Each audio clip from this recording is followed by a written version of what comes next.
에드워드 모터라고 하는 37세 된 한 젊은이가 캐비넷 제조하는 공장에서 일을 하고 있습니다. 이 사람은 젊은 시절 공장에서 일하면서 항상 열등의식, 반항심, 원망에 사로잡히게 되었습니다. 내가 겨우 이런 식으로 망치나 두들기며 일을 해야 한다니 우리 부모는 왜 나에게 이런 삶밖에 주지 못했을까라고 하면서 모든 환경과 주변을 원망하게 되었습니다. 이 열등의식, 반항, 원망 이런 것들은 그의 삶에 아무런 도움이 되지 못하고 오히려 무의미한 삶으로 진행이 될 뿐이었습니다. 그에게는 희망이라고 하는 건 전혀 보이지 않았습니다. 그러던 어느 추운 날 그가 런던의 거리를 배회하다가 길가에 있는 한 자그마한 교회를 가고 싶었고 너무 추우니까 추위를 잠시 피하고 싶은 마음도 있었습니다. 교회 들어갔을 때 강대상에 존 하야트라는 목사님이 요한복음 3장을 가지고 거듭나는 돌이 돼서 설교를 하고 있었습니다. 에드워드는 그 말씀을 듣고 그래 나는 거듭나야 되겠구나 하는 강력한 소원이 그 마음속에서 일어나게 되었고 그 속에서 성령께서 그의 마음을 열어주시고 움직임으로 말미암아 그가 그리스도를 영접하는 이런 사람이 되었습니다. 거듭난 후에 에드워드 모트는 그의 일기장에 이렇게 기록했습니다. 내 망치는 이제 노래가 시작했습니다. 내 망치는 이제 춤을 춥니다. 그리고 내 눈동자는 생기가 돌고 내 마음속에는 생수가 솟아납니다. 예수님께서 내 마음에 오셨기 때문입니다. 나는 거듭났습니다. 이런 일기를 썼습니다. 그는 이제 행복한 철공이 되었습니다. 그는 이제 삶의 희망을 가지기 시작했습니다. 희망을 가지면서 그의 생은 점점 풍요로워졌습니다. 그런 가운데 꿈을 가지게 되었고 그것은 자기가 고용당해서 일하던 그 철공소를 소유하여 사장이 되는 것이 그의 비전이 되었습니다. 그의 꿈은 행복했고 그가 열심히 노력하고 삶이 진행되는 과정 속에 자기가 일하던 철공소가 자기 소유가 되어서 주인이 되었고 사장님이 되었습니다. 그는 더 큰 철공소에 대한 소망을 가지고 일하다가 마침내 그 꿈이 이루어져서 성공적인 사업가가 되었지요. 55세가 되던 해에 그는 자기를 거듭나게 해주신 하나님의 은혜가 너무 놀라워서 자신의 삶을 어떻게 들어야 될지를 고심하다가 이제 내가 가져야 될 꿈이 무엇인가, 이제 내가 가져야 될 참 소망이 무엇인가 고민하고 기도하던 중에 37세에 원망하고 불평하며 반항했던 그에게 주님이 오셔서 자신을 만나 주셨고 이 모든 변화된 삶이 너무너무 고마웠습니다. 다시 한번 깨닫게 되었고 그 주님의 사랑과 은혜가 감격한데 그것을 어떻게 갚을까? 그래, 내 재산의 일부를 들여서 교회를 세우겠다는 비전을 갖게 되었습니다. 자신의 재산을 들여서 교회를 짓고 자기를 구원해 주시고 거듭나게 해주신 예수 그리스도의 복음을 증거하기 시작했습니다. 자신을 축복해 주시고 소망을 주신 주님의 은혜가 얼마나 놀랍고 감격스러웠던지 자신의 최종적인 소망이 무엇인지 깨달으면서 그는 자신에 대한 그 신앙 고백을 하나의 시로 썼습니다. 그래서 그 시를 이렇게 낭독했습니다. 이 몸의 소망 무엔가 488장이 바로 그가 쓴 시 찬양이 되는 것입니다. 한번 다 같이 불러볼까요? 반주자 488장 한번 다 같이 불러보십시다. 이것이 그의 삶 속에서 나온 찬양 시가 되기 때문에 아마 은혜가 될 겁니다. 이 몸에서 우리 주 예수뿐일세 우리 주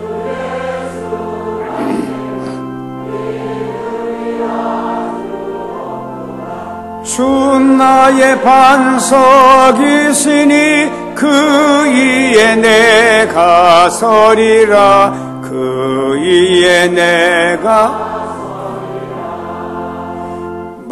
무섭게 바람 부는 밤 물결이 높이 설렐 때 우리 주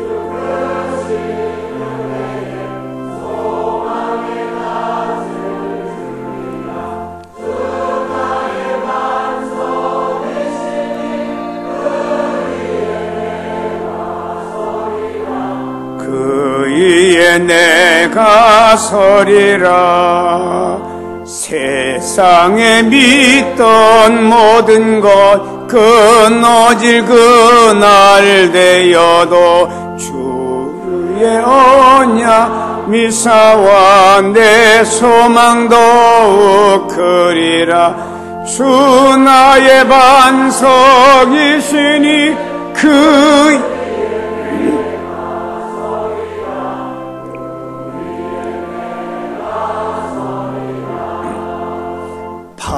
바라던 천국 올라가 하나님 앞에 배울 때 구주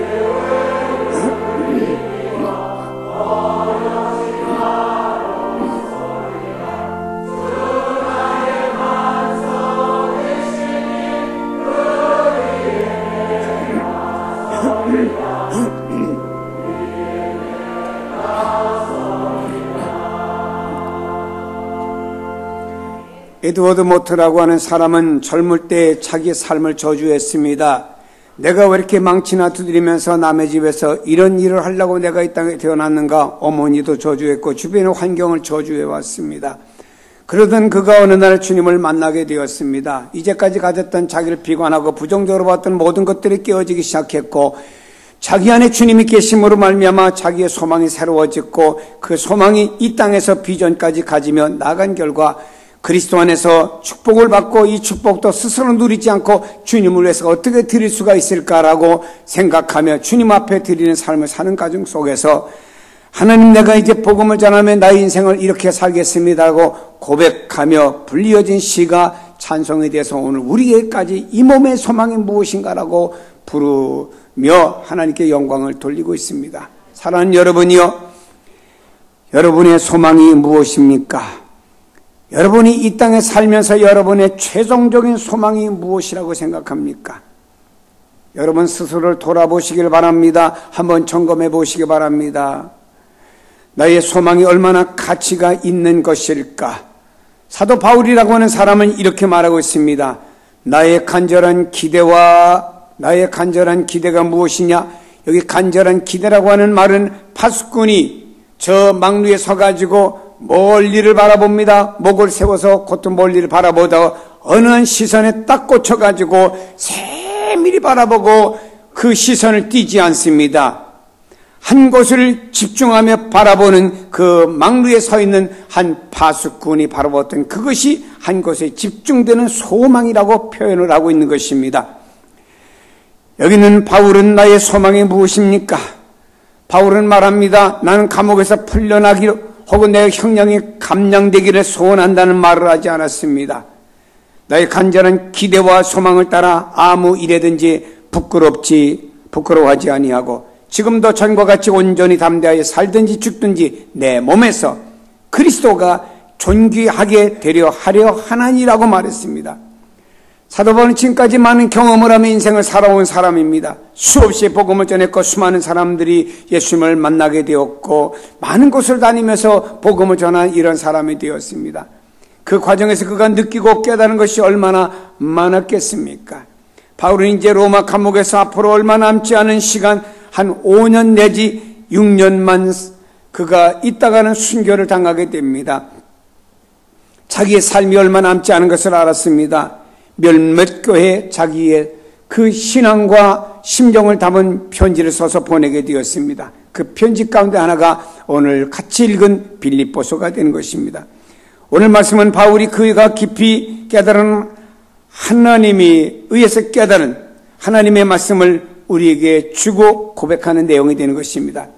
사도로서 말년의 삶을 정리하면서 나에게 최종적인 소망이 무엇인지, 참으로 가치 있는 참된 것이 무엇인지를 그는 고백하고 있는 것입니다. 그는 두 가지를 여기 고백하고 있습니다. 하나는 부끄럽지 않기를 소망한다고 말씀하고 있습니다. 바울은 이 하나님 앞에서, 사람들 앞에서, 성도들 앞에서 부끄럽지 않기를 원하고 있다고 말하고 있습니다. 그는 이 세상을 살아오면서 또 앞으로 살아가는 삶도 그렇게 되기를 원하고 있었던 것입니다. 사람이 일생을 살면서 부끄럽지 않은 삶을 산다고 하는 것이 얼마나 아름다운 삶인지 모릅니다. 그런데 부끄러워하지 않을 삶을 사는 사람이 세상에 누가 있겠습니까? 근데 사람은 쓸데없는 것에 부끄러워하고 있어요. 내 외모가 왜 이렇게 생겼을까? 난 왜 키가 작을까? 이런 것 가지고 사람들은요, 부끄러워합니다. 어떤 사람이 돈을 많이 들어갖고 외모를 고쳤습니다. 아름답게 만들었습니다. 모든 사람이 왜 이렇게 이쁘냐고 이렇게 만들었습니다. 그러면은 결혼을 하면 하나님이 고친 그 엄마를 닮아 나오게 만들겠습니까? 하나님께서? 그렇게 쓸데없는 일에 신경들을 많이 쓰고 쓸데없는 일에 투자들을 많이 하시는지, 하지 말라는 얘기는 아니에요. 여러분의 직업상 하실 분은 하세요. 난 돈이 없어 못합니다. 여러분, 어떤 사람은 소유가 적다고 부끄러워합니다. 어떤 사람은 나는 배운 것이 없다고, 나는 환경이 이러니 저러니 하면서 부끄러워하는 사람들이 있어요. 다 쓸데없는 걱정이고 다 쓸데없는 부끄러움이라고 하는 겁니다. 우리가 부끄러워할 것은 이것이 아니에요. 하나님 앞에 바로 서지 못한 것으로 인하여 우리는 부끄러워해야 되고요. 그래야만 우리는 겸손한 사람이 될 수가 있다라고 하는 것입니다. 이 시대를 가리켜 위기의 시대라 이렇게 말하고 있지요. 왜입니까? 부끄러워해야 될 죄인들이 전혀 부끄러워할 줄 모릅니다. 예를 들어 봅니다. 정치인들, 사회 지도자들 부끄러워하지 않고 있습니다. 좀도둑이나 살인마가 부끄러워할 줄 모르는 이 시대를 가리켜 많은 그 사회학자들은 위기의 시대라 이렇게 말을 하고 있습니다. 불의와 거짓에 대해서 부끄러워할 줄 아는 사회가 도덕주의 살아있는 사회고요, 양심이 살아있는 사회가 될 것입니다. 이런 사회는요, 건강한 사회로 나갈 수가 있습니다. 왜냐? 나의 불의와 거짓에 대해서 부끄러워할 줄 아는 사람이 있으면은요, 건강한 사회가 만들어지는 것이죠. 부끄러워할 줄 아는 성도가 있다고 하면은 그 사람은 진리를 가지고 살아가는 사람입니다. 이런 성도가 많을 때 한국교회는 건강해질 것입니다. 이 사회는 밝아질 수가 있습니다. 우리는 하나님 앞에서 부끄러워할 줄 알아야 됩니다. 이것이 겸손이라고 말씀하는 것입니다. 그러면서 우리는 부끄러워하지 않는, 부끄러움을 만들지 않는 삶을 살기 위해서 노력을 해야 되겠죠. 바울은 말합니다. 나의 간절한 기대와 소망을 따라 아무 일에든지 부끄러워하지 아니하고, 하나님께서 바울에게 주어진 어떤 일과 사명을 감당함에 있어서 부끄럽지 않기를 바울은 소망하고 있습니다. 하나님께서 우리 각 사람에게 나누신 재능, 은사, 환경들이 있습니다. 다 하나님에 의해서 주어진 것입니다. 그것을 통해서 하나님께서 우리에게 사명을 주셨고 이것을 달란트로 남겨 열매를 얻기를 원하시는 하나님이십니다. 이 일을 행함으로 부끄럽지 않기를 소망하는 것이죠. 특별히 영혼을 구원하고 영혼을 살리는 일에 부끄럽지 않기를 고백하고 있는 것입니다. 무디라고 하는 선생께서 영국에서 집회를 할 때 하나님의 구원에 대한 열정적인 설교가 끝났습니다. 그때 저명한 영문학 학자, 박사 한 사람이 찾아와서, 무디 씨, 당신은 부끄러운 줄 알아야 됩니다. 왜입니까? 오늘 밤에 당신은 용서받을 수 없으리만큼 영어가 형편이 없었고 형편이 없는 영어를 만들었습니다. 무슨 말입니까? 물었더니 당신은 30분 설교하는데 자그마치 45번이나 문법적으로 잘못을 저질렀습니다. 라고 하는 지적을 영문학 박사가 해주었습니다. 이 얘기를 듣던 무디는 이렇게 말했습니다. 죄송합니다. 어떻게 말을 해야 될지 제 짧은 지식으로는 복음을 전하기 위해서 이곳에 왔는데 전 지식이 짧습니다. 무디는 공부를 많이 못했습니다. 그러나 내가 전하는 복음을 통하여 많은 영혼들이 구원을 받았습니다. 그런데 선생님께서는 하나님께서 주신 그 영어의 실력을 가지고 다른 사람을 위해서 무엇을 하시고 얼마나 많은 사람에게 감동을 주셨습니까? 라고 질문을 반대로 던졌습니다. 하나님께서 우리에게 준 재능이 있습니다. 은사가 있습니다. 달란트가 있어요. 이걸 통해서 하나님 무엇인가를 남기기를 원하고 열매를 맺기를 원하는데 여기에 부끄러움이 없어야 됩니다. 한 달란트 맡은 종은 수치와 멸시를 받게 되었습니다. 하나님께 주신 은사와 단란을 통해서 한 생명을 살리고 그 생명을 주님께로 인도하는데 우리는 부끄럽지 않게 살아가야 됩니다. 성경은 말씀합니다. 아무 일에든지 부끄럽지 않기를. 여러분 왜입니까? 우리는 지금 시간 속에 살고 있습니다. 제깍제깍 시간은 지나가고 있어요. 언젠가 내가 살아야 될 시간이 끝나면은 우리는 모두 다 하나님의 심판대 앞에 서게 됩니다. 하나님 앞에 서게 될 때 내가 몇 년, 몇 월, 며칠, 몇 시를 어떻게 살아왔는지 하나님 앞에 철저하게 평가를 받고 계산서를 내놓아야 될 그날이 있게 되지요. 그날에서 하나님, 나는 이렇게 내 양심 앞에, 내 삶 앞에, 내 주어진 모든 가정과 주어진 현실과 직장, 사업장, 그리고 하나님 앞에 신앙과 맡겨진 사역과 주님의 사람으로서 이렇게 부끄럽지 않게 이렇게 살아왔습니다라고 하는 이력서를 내놓을 수 있는 사람도 있습니다. 그런가 하면은 반대로 그렇지 못한 반대 이력서를 내놓음으로 인해서 한 달란트 받았던 사람이 주님께 책망을 받았듯이 그 책망을 면치 못할 사람도 있다라고 하는 것입니다. 사랑하는 여러분, 아무 일에든지라고 하는 말은요, 모든 영역을 말하는 것입니다. 육적이든지 우리는 삶이든지 가정이든지 우리는요 신앙적이든지 맡겨진 모든 영역에서 부끄러움이 없는 삶을 살아야 됩니다. 그래 부끄럽지 않은 삶을 사는 것이 누가? 바울의 소망이었고, 여러분 이 땅에 거 많이 가지면 뭐하고 적게 가지면 뭐하겠습니까? 그건 이 땅에서 있는 편리와 좀 더 나타남의 차이점뿐인 것이지 사람의 살아감에 있어서는 다 같은 것 아니겠습니까? 그렇다고 하면은 나는 모든 영역에서 부끄러움 없이 살겠다는 여기에 초점을 맞춰야 됩니다. 왜 스스로 양심마저도 마비를 시켜가면서, 왜 스스로 양심마저도 우리가 잠재워가면서 우리는 부끄러운 인생을 살라고 하겠습니까? 우리는 하나님께서 모든 걸 다 보고 하시는데 하나님 언젠가 내가 하나님 앞에 서게 됐지요. 그때 내가 부끄러움이 없는 사람을 쓰기 위해서 나는 오늘 이런 삶을 살겠습니다 라고 고백을 해야 되겠죠. 전에 우리 교회에 나오던 어떤 분이 계십니다. 그분은 기도를 많이 하는 분이에요. 그분은요, 병든 사람에서 기도해준 병든 사람이 일어났습니다. 서울에서 많은 분들이 그분에게 기도받겠다고 좋은 승용차 타고 그 집을 방문하는 사람들이 있었어요. 그런데요, 제가 한번 신방을 가다가 뭘 하나 사가지고 가려고 그 집 앞에 있는 슈퍼에 들려서 난 또 그 가정이 우리 교회 나오길래 자랑스럽게 그 뒷집에 사는 그 아무개 누구 아시죠? 예, 알지요. 그분 참 좋은 분입니다.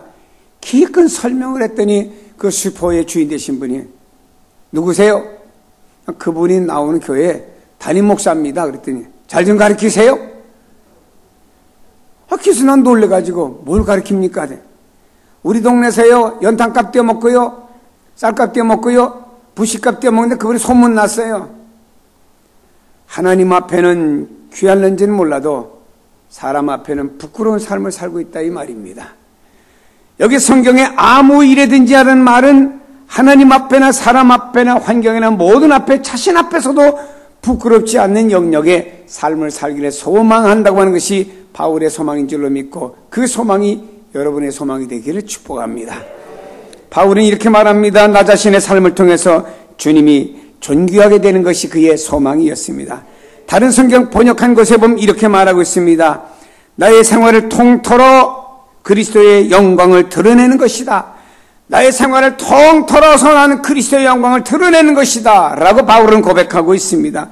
오직 예수 그리스도의 영광만을 드러내는 것이 바울의 소망이었습니다. 나야 어떠하든지 내 환경이 어떠하든지 그 상관이 없었다 이 말입니다. 지금 바울은 핍박을 받고 있습니다. 예수의 복음을 전하다가 매도 맞고요, 수많은 어려움들을 당하고 있습니다.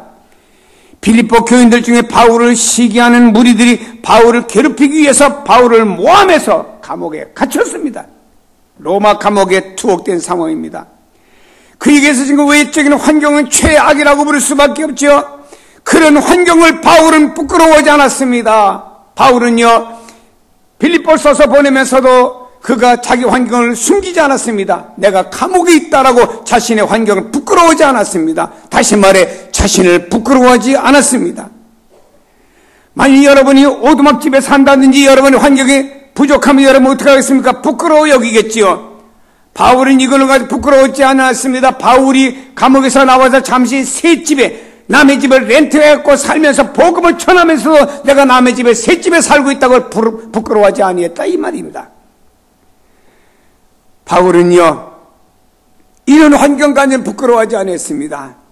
여러분 한번 우리 반성 좀 합시다. 왜 우리는 환경 가지고 모든 사람의 인격과 사람을 잽니까? 좋은 환경이 있는 사람은 그 사람은 좋게 보고요, 그렇지 못한 사람은 낮게 보고요, 내가 환경이 좋아야만 이 사회에서 인정받는다고 하면서 어떻게든지 외형적인 환경만 좋게 하려고 애를 쓰죠. 물론 이 사회 속에서 그런 환경을 통해서 여러분이 보다 나은 대접을 받는다고 하면 가야 되겠지요.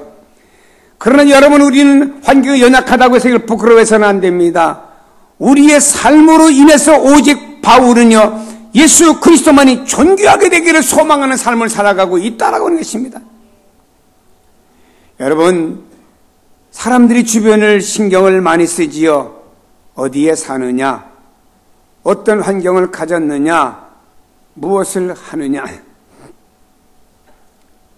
제가 외국을 갔다가 어떤 한국에 사는 분을 만나게 되었습니다. 어디 사세요? 분당 삽니다. 아, 그러세요? 저도 성남 사는데 같은 동네예요? 아니에요, 우리는 분당이에요. 내가 말했어요. 아, 성남시 분당구죠? 아니에요, 분당이에요. 그러더라고요. 그분의 의도는 모르겠어요. 그대로 전합니다. 어디에 사느냐, 어떤 환경을 가졌느냐, 무엇을 하느냐, 이런 조건 때문에 사람은 당당하지 못하고 부끄러워하고 남들에게 당당하게 쓰지 못하는 사람들이 많지요.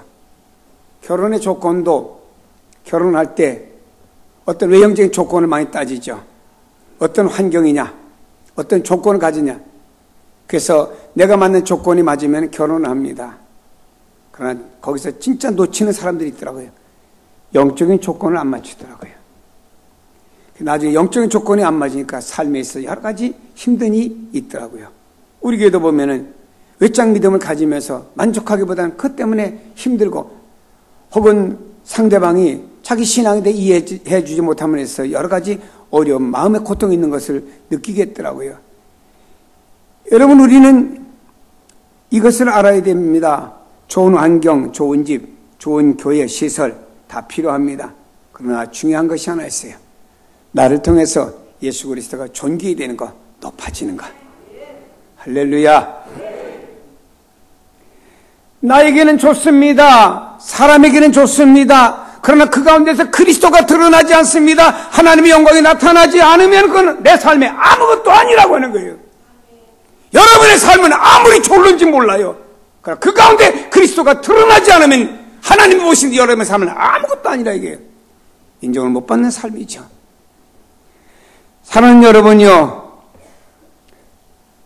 우리가 썩 좋은 환경 가운데 있지 못한다 할지라도 예수 그리스도의 이름이 존귀하게 되는 데 관심을 가지시길 바랍니다.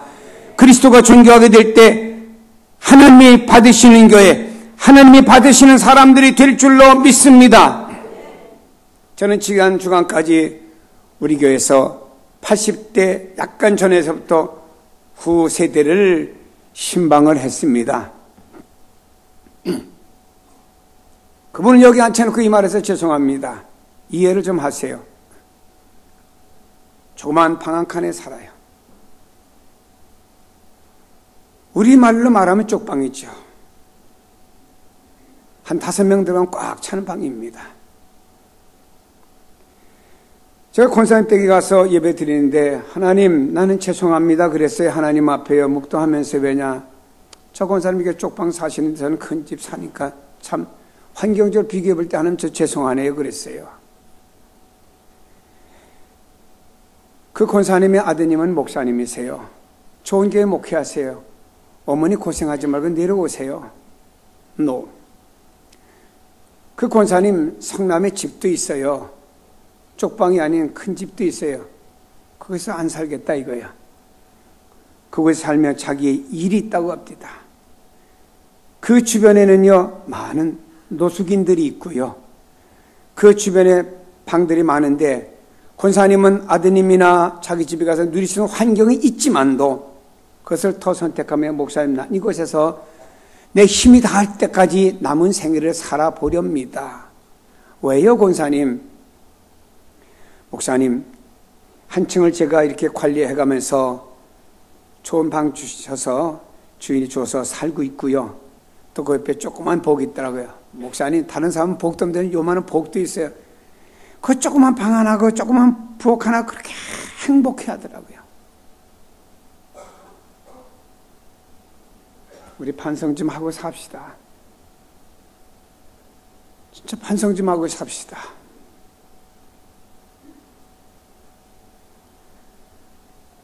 하나님 똑같이 보시는데 솔직히 반성 좀 하고 삽시다. 우리는 더 좋은 환경에 얼마나 하나님 원망하고 사람과 세상 원망 많이 하며 삽니까? 왜 권사님 여기 사십니까? 물었더니 목사님 주변에 있는 분들에게 내가 예수의 복음을 전해서 성인기까지 인도는 못해도 가까운 교회를 제가 인도하고 있고요. 내가 조금만 만들어주면 어머니같이 따르고 누님같이 따르고 그래서 제가 할 일이 있습니다. 여러분이 권사님은 자기의 삶은 연약해요, 부족해요. 그렇지만 이분은 그 삶을 통해서 주님의 영광을 드러내고 있다라고 하는 저는 발견했습니다. 그게 주님의 영광을 드러내고 있는 거예요. 우린 그보다 더 엄청난 좋은 환경 속에서 나는 좋아요. 우리 자녀들은 좋습니다. 주변 사람들은 좋습니다. 그러나 거기 그리스도가 드러나지 않고 있다라고 하는 거예요. 이게 문제라 이 말입니다. 거기 그리스도가 드러나지 않고 있으면요, 하나님 보실 때 나를 어떤 사람 보겠냐, 이게 중요한 거죠. 사랑하는 여러분, 바울은 이렇게 말했습니다. 나는 모든 분야에서 내가 고생하고 내가 어려움을 당해도 좋다 이 말입니다. 나는 매도 맞았습니다. 감옥에도 갇혔습니다. 먹지 못합니다. 굶주립니다. 나의 환경은 말이 아닙니다. 그러나 나는 환경 가지고 부끄러워하지 않습니다. 오히려 내가 중요하게 여기는 것은 나를 통해서 그리스도가 얼마나 높아지는지, 영광을 거두는지, 내가 먹는 문제, 가정 문제, 자녀 문제, 내 모든 환경 문제, 직장 문제, 사업 문제를 가지고 얼마나 거기서 그리스도가 높아지는지 여기 우리가 관심과 초점을 맞추며 살아가자는 바울의 소망이 아니겠습니까?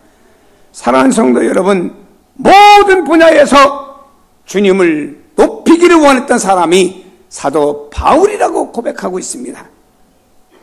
그리고 이렇게 쓰고 있습니다. 바울은 살든지 죽든지 어떠하든지 그리스도만이 존귀하게 되기를 소망한다고 그랬습니다. 그리스도가 존귀하게 된다는 자신은 죽어도 좋고 살아도 존귀하게 하는 일이라고 하면 살려주신 때까지 살겠다라고 하는 각오를 가졌습니다.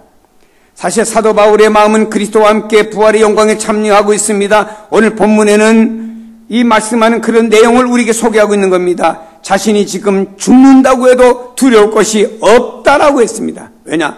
죽음으로 말미암아 부활하신 주님이 계시는 그 천국에서의 삶을 함께 누리기 때문에 자신은 죽어 부활에 참여하기 때문에 죽어도 좋다라고 말했고, 바울은 고백하기를 죽음과 삶 둘 중에 나에게 하나님이 선택하라면 나는 죽음을 선택하겠다고 고백할 만큼 그만큼 죽음을 기다리며 그 하나님의 나라와 주님의 영광을 바라본 사람입니다. 그러나 반대로 하나님께서 나를 살려줘서 교회를 견고하게 세우는 하나님 뜻이 있다라고 하면은 나는 살아서 주님을 높이는 일을 더 하며 또 주님의 영광을 드러내겠습니다. 고백한 것이 바울의 믿음입니다. 사랑하는 여러분, 살아있는 당신은 그리스도를 존귀케 하는, 살아있는 여러분이 여러분을 통해서 그리스도를 존귀케 하는 역사가 일어나기를 바랍니다. 저는 구약 성경을 보면서 요셉이라고 하는 사람은요, 어디에 있느냐보다 어떻게 사느냐를 통해서 하나님을 영화롭게 한 사람이었습니다. 자, 그는 형제들과 더불어 삽니다. 아버지가 요셉을 사랑합니다. 그랬더니 형제들이 10명의 요셉을 미워합니다. 미워하는 속에서 요셉은 형제들 나 왜 미워해? 하고 형제들 자기도 미워하지 않았습니다. 어디에 있느냐보다 어떻게 하면 하나님을 영화롭게 하느냐, 여기에 요셉은 초점을 맞췄기 때문에 절대로 형제들을 원망하거나 욕하지 아니했습니다. 그를 시기하고 미웠던 형제들은 말입니다. 요셉을 잡아가지고 애굽의 노예로 팔아먹었어요. 하루아침에 노예 신분이 되었습니다. 사랑받는 아들이 노예 신분이 되었습니다. 그렇다고 해서 그가 환경을 원망하지 않았습니다. 노예라고는 신분으로가 전략되어서 주인이 이러면 이러고 저러면 저래야 됩니다. 이런 환경 가운데서 그는 원망하지 않았습니다. 하나님, 난 이 가운데도 하나님을 또 영화롭게 하고 싶습니다 하며 그 보디발 장군 가정에서 얼마나 충성과 봉사를 많이 했는지 보디발이 말하기를, 이상하다, 요셉이 우리 집에 들어온 날부터 우리 집이 형통하고 잘 돼 라고 하며 하나님을 믿지 않는 사람이 하나님께 영광과 감사를 돌리리만큼 그렇게 하나님이 함께한 사람이 요셉이었습니다. 그러다가 억울하게 감옥에 갔죠. 하나님은 내가 하나님의 말씀대로 살려고 하면서 한 여인이 자기 놀이리개 감으로 나를 가지고 놀라고 했는데 거기에 응하지 않고 내가 신앙의 절개를 지키며 왔는데 왜 나를 감옥까지 보내십니까? 라고 하면서 하나님께 원망한 사람이 아니었습니다. 하나님, 나를 감옥까지 보내신 것 뜻이 있죠. 환경이 중요하지 않았습니다. 요셉은 환경이 감옥이냐 남의 집에 노예냐 아버지의 사랑받는 아들이냐 그게 중요하지 않았습니다. 여기서 하나님 왜 나를 보냈습니까?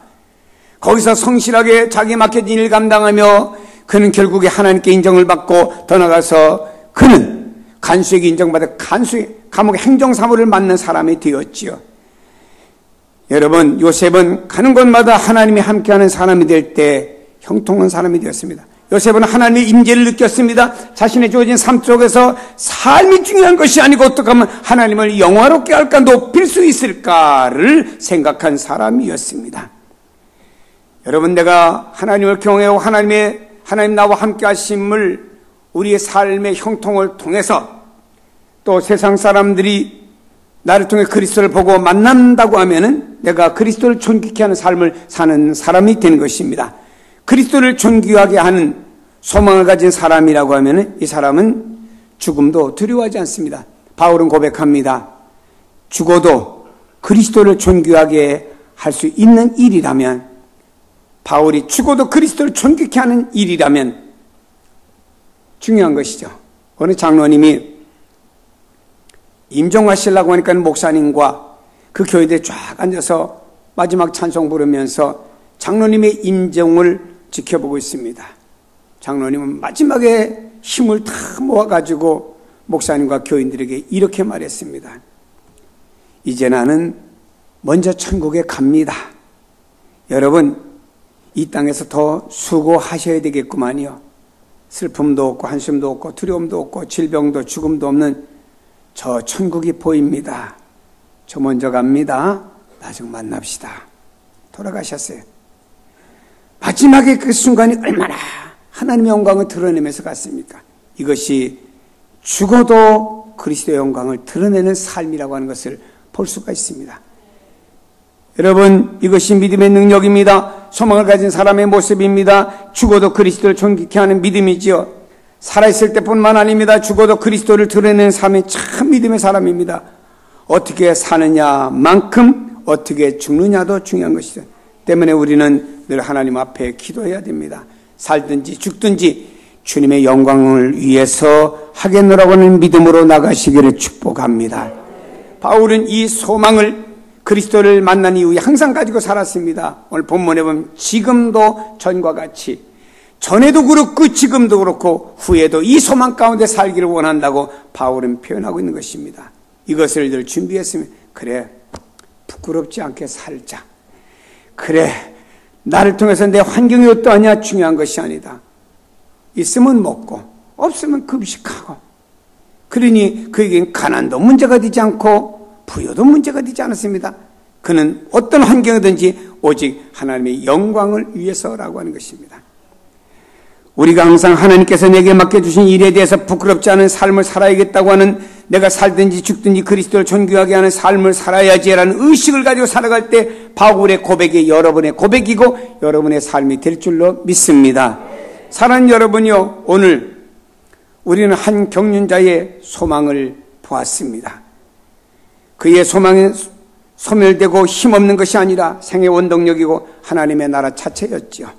오직 하나님의 영광만을 드러내는 소망입니다. 나의 삶은 오직 그리스도를 존귀하는 데 있다. 사랑하는 여러분, 인생을 살며 시간은 지나가죠. 봄의 계절이 왔지요. 다시 한번 여러분이 봄의 계절과 함께 하나님, 나의 모든 삶은 당신을 높이고 당신을 존경하는 데 초점과 목적을 두고 그것을 소망하며 살아가는 데가 되고 싶습니다. 고백하시길 바랍니다. 이렇게 고백했습니다. 아무 일에든지 부끄러워하지 아니하고 지금도 전과 같이 온전히 담대하여 살든지 죽든지 내 몸에서 그리스도가 존귀케 되는 것 나의 소망이다. 바울의 이런 최종적인 소망이 여러분의 소망으로 자리매김하고 준비되어지기를 주님의 이름으로 축원합니다. 기도하십니다.